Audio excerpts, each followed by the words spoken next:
Alright. Hello guys, welcome to one of my first of many Blender tutorials of Blender 2.8.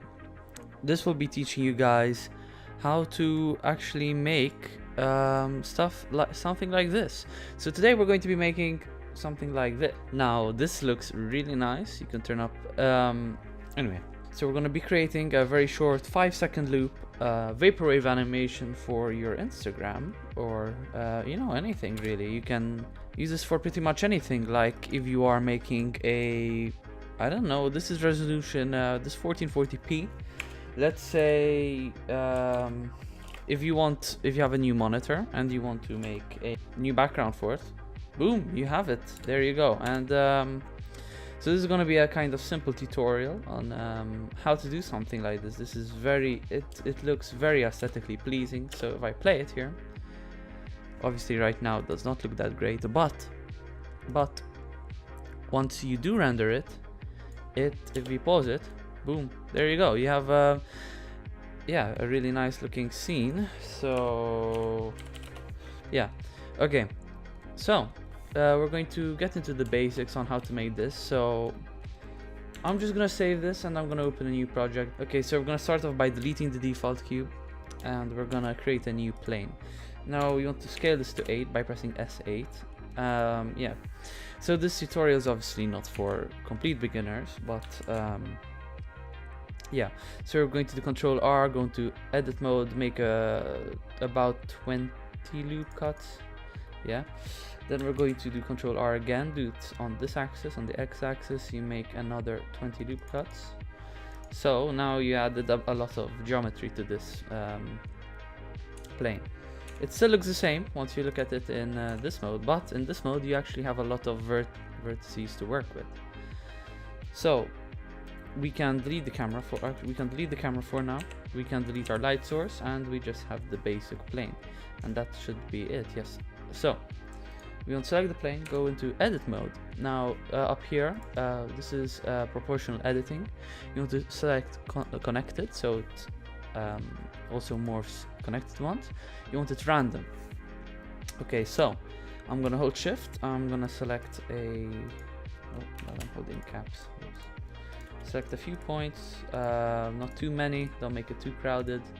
You do want some nice aesthetic. I am gonna keep it 5, around 5, so like 1, 2, 3, 4, 5, like here. Yeah, okay, so you want to select a few points on this side too, I guess, not too many, just make it random. Okay, so now you have all of these selected. Make sure you have the connected editing up here and you select this tool. Now all you have to do is drag up and you can make the circle. See, so if you adjust it, you can do something like that, you can do something like that.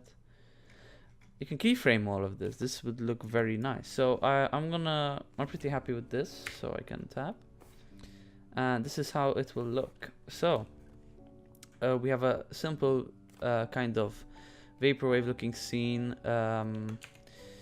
If you really are not pressed on time, unlike I am, you can obviously make these a bit more random, you know, make some tall, short, it honestly depends. So I'm just gonna disable this, so I guess, yeah, I'm just gonna move this down, I don't know. So we have this kind of mesh now, so yeah, I'm happy with that. So now we can do Control A, we can add an empty, and I believe we add this, yes. So we can move it.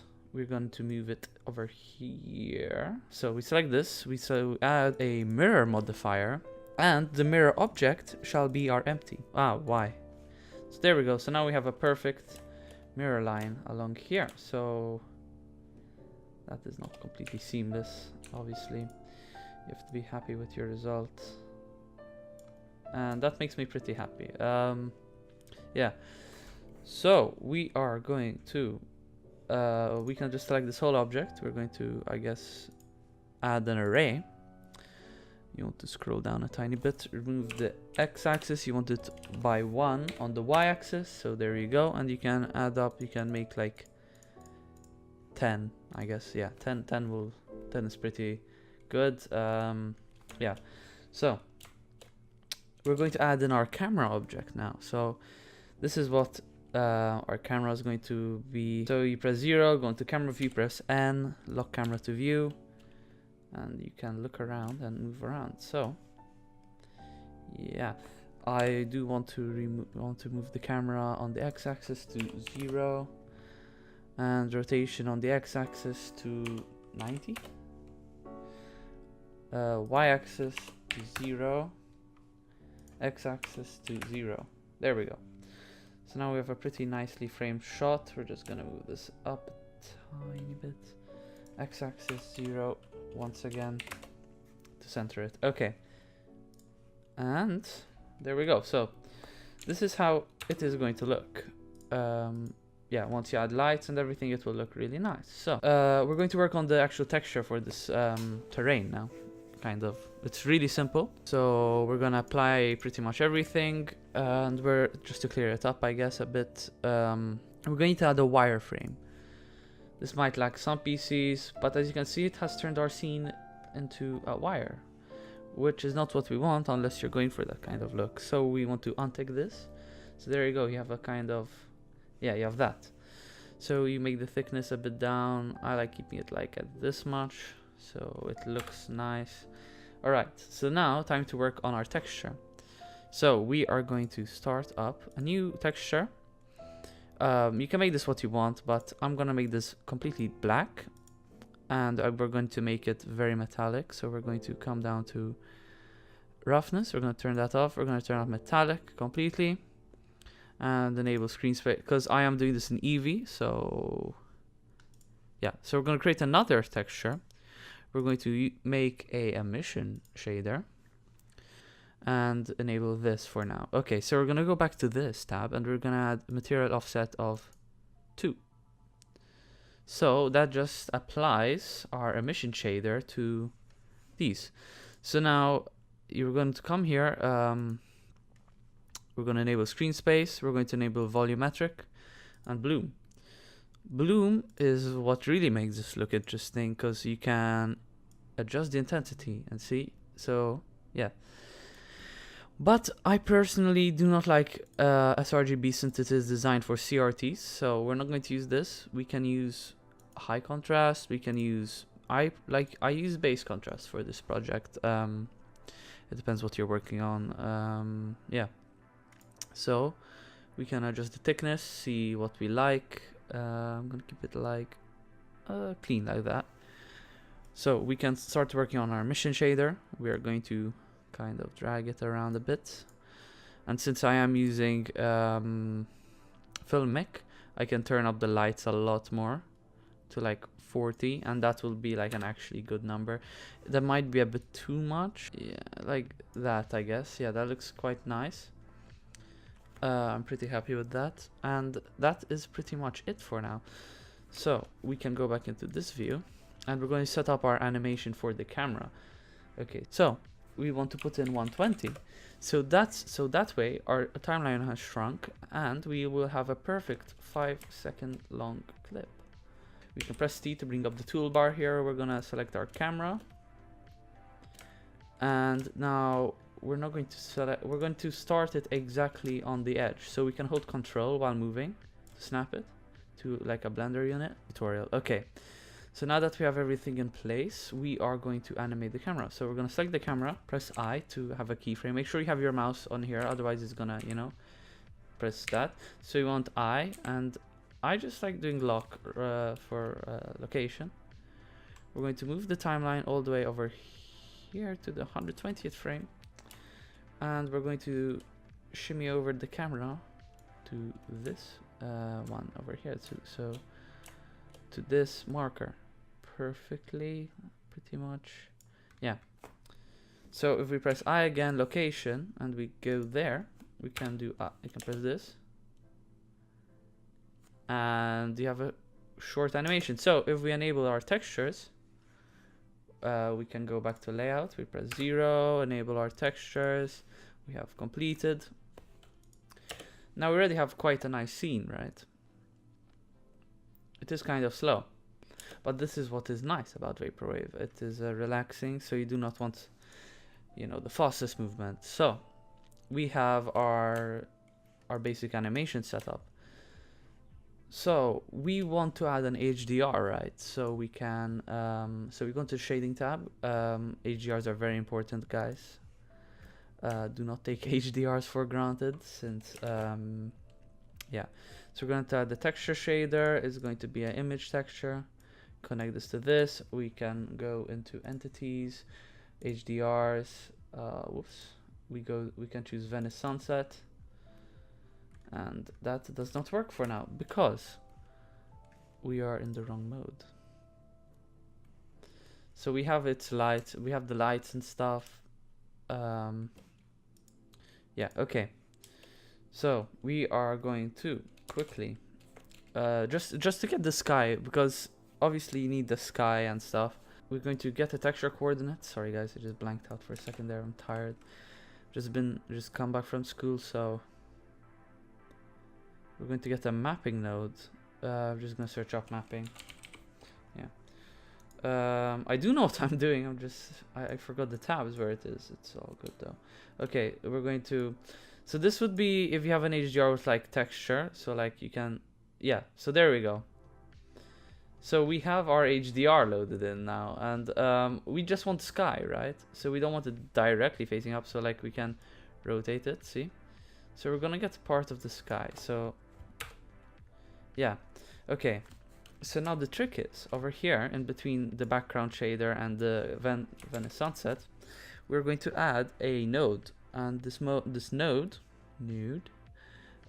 going to be hue saturation. So we're going to have a hue saturation node that can change the hue of the sky. And you can actually go crazy with this. Like I like this, and like probably like some nice vaporwave purple. There we go. So like this, if I go into camera view and press play, we have a perfect texture. So this is how it will look. This is the HDR. I don't know, for some reason it's loading in properly, but the sky looks good. So that's pretty much all we need. Almost all Vaporwave animations have a kind of sun in the distance, which is unmoving. Now, to have that that size, it would be extremely difficult to do in Blender, since you need to change all of the shading, like all of the distances and like the max distance. So what I do like to do is kind of just see how big I want the sun to be. We're going to add a quick shader onto this, which Emission Shader. Going to make this a. We need to make sure that this color is correct. That seems pretty nice. You want the sun to be a nice and bright thing. That is a bit too much. 30 seems too much still. Okay. Yeah, the sun wants. You definitely want your sun to have some glow. Yeah. Okay. So this does look very aesthetically pleasing. It is a bit too close, so I'm gonna have to, All right.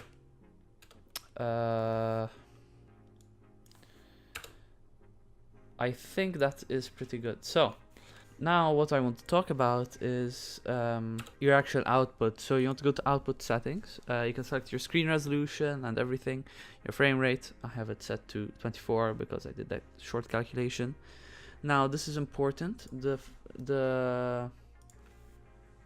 Yeah, so we're just going to call it tut1. So this is going to be the name of the video file. So you can just do an FFmpeg video. Now if you want it as an MP4, which anything can really read, MPEG 4, depends what graphics card you have. I have an RTX. They don't support the new H.265 encoder. High quality, and there we go. So now what you want to do is save. Tut1.blend. Make sure you call it .blend. It is quite important. I've never named it wrong. So yeah, and that is it. So I'm gonna do a quick render. Let's just see the animation. So we're just going to restart it. And the amazing thing with Eevee, it goes so quickly. Like you see, it's just doing it. It's just just like it's snappy. It's ready on frame 7, 8, 9, 10, 11. It's going fast. So if you don't have a lot of time, Eevee is a very good choice. You definitely want to go into Blender and turn up your sample rate. Mine is pretty low. Yeah, 64 is really low actually. But for this animation, I think it is pretty good, and the result will come out pretty. Will make me happy. Eevee's great, especially for stuff like this where you do not need the most realistic lighting, since it's anime cartoon. And so now the render is done, and we can open the tut one, and we turn on repeat. It should be a perfect animation. It is, if you were to loop it in Premiere Pro. Thank you guys all for watching. I hope you enjoyed it. This is one of my first tutorials, so thank you guys so much for watching. I hope you do like the result of this. I think personally it looks great.